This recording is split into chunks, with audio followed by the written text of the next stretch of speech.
Yeah, exactly. Stories to start your morning, sponsored by Ram Trucks, built to serve. Last night, the Lakers beat the Nuggets 120-116 in overtime.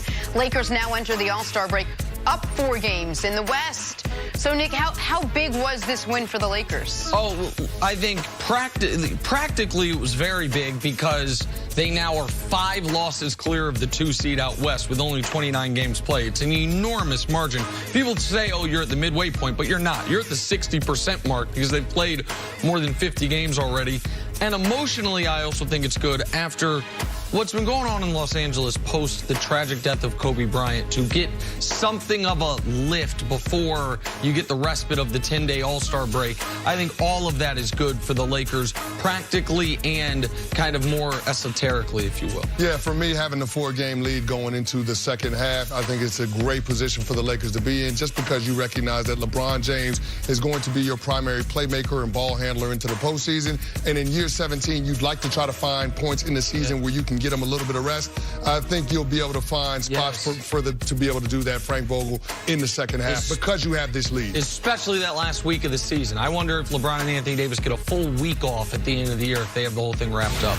All right, talking Dallas Cowboys now. While all the attention has been on what the team will do with Dak Prescott, don't forget, they also have a wide receiver to lock up in Amari Cooper. A new report says the Cowboys are prepared to offer Dak deal with at least 6 years and use the franchise tag on Amari. Canty, would this be the right move for Dallas? Absolutely. I think it's just simple math. The franchise tag on Dak Prescott is $27 million. For Amari Cooper, it's somewhere in the teens. So I think it gives them more options in terms of how they're going to manage their salary cap and how they're going to allocate those dollars to the players that they're trying to hang on to. Because it's not just Dak and Amari this offseason. It's also Robert Quinn. It's also Byron Jones. It's also Randall Cobb. So we'll see how all of that shakes out. But I think if you get the deal done with Dak and spread that money out over a longer period of time, I think it gives the Cowboys more options. I read this article twice because I want to make sure I was getting it right. One of the reasons the Cowboys reportedly want to do a 6-year deal instead of a 4 or 5 year deal is one of the reasons so it lines up with Zeke. The other one is because they're concerned that if Dak wins a Super Bowl and then is up for a new contract, how expensive it'll be. That is the definition of putting the cart before the horse, boys. If Dak wins a Super Bowl, who gives a damn if you have to re-sign him to a massive new deal? Your concern is that tying yourself to a quarterback at an incredibly high salary who is not an incredibly great quarterback for a long period of time prevents you from winning a Super Bowl. I think the Cowboys handling all their negotiations wrong, but I've thought that for quite some time now. All right, the guys over at Pro Football Focus believe Tom Brady has plenty left in the tank. According to their grades, he finished as the 10th best quarterback. It's a stark contrast from his 22nd finish in passer rating. Why the discrepancy? Well, they put the blame on the receiver, saying he didn't have enough help. Canty, any truth to this? Well, yeah, I've been saying it all year long. I think that Tom Brady's receiving core leaves a lot to be desired. It's Julian Edelman, and it's a lot of other Jags. And when I say Jags, I'm not talking about the team in Jacksonville. What I mean is just a guy. That's where he's working with. I mean, there's a reason why Tom Brady had his highest average time to throw of this decade this season. 2.63 seconds to throw. In that situation, it's not because Tom Brady doesn't know where he wants to go with the football. It's because his receivers aren't where they're supposed to be. Those guys aren't getting separation, and Tom Brady is past the point where he can elevate the play of everybody around him. So I think there's a lot to be said for not having any true difference makers outside of Julian Edelman in that Patriots receiving core. I understand the argument, and I'm not sitting here arguing the Patriots had great weapons. I don't think they had great weapons. But I do think when you look at Mohamed Sanu was acquired the same day Emmanuel Sanders was required. Emmanuel Sanders ended up having a really quality second half of the year with San Francisco. Mohamed Sanu was non-existent.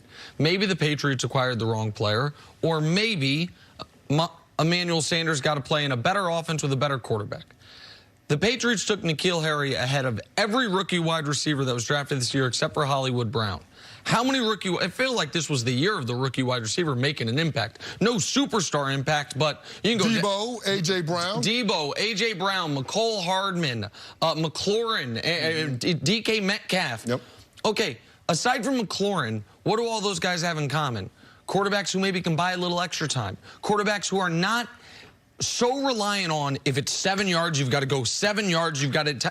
okay, you can freelance a little bit. I can scramble somewhat, and you can just be, while you're learning the mental side of being an NFL receiver, you can do the backyard football stuff. You can break off your route. I can chuck it to you deep if you're just a straight line guy like DK Metcalf, or you have blazing speed like McCole Hardman.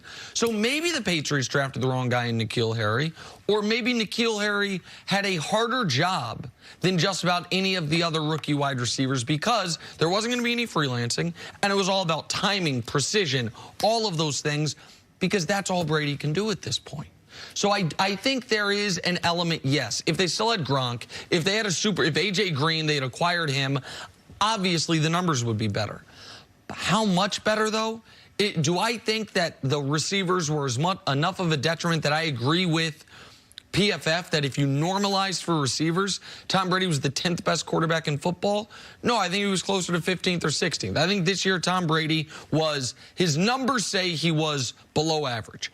If we give him a curve because of the pieces around him, to me that bumps him up to average. It doesn't bump him up to the fringe of the top 10. The concern for the Patriots, though, is this.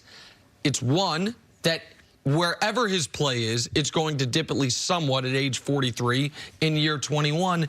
And the other one is, I do not buy that the cavalry is coming, that a team that had never spent a first-round pick on a wide receiver is going to do it in consecutive years, that a team that went out and traded a second-round pick for another wide receiver is now going to spend high dollars on A.J. Green or some player in free agency. I think they will address the tight end position.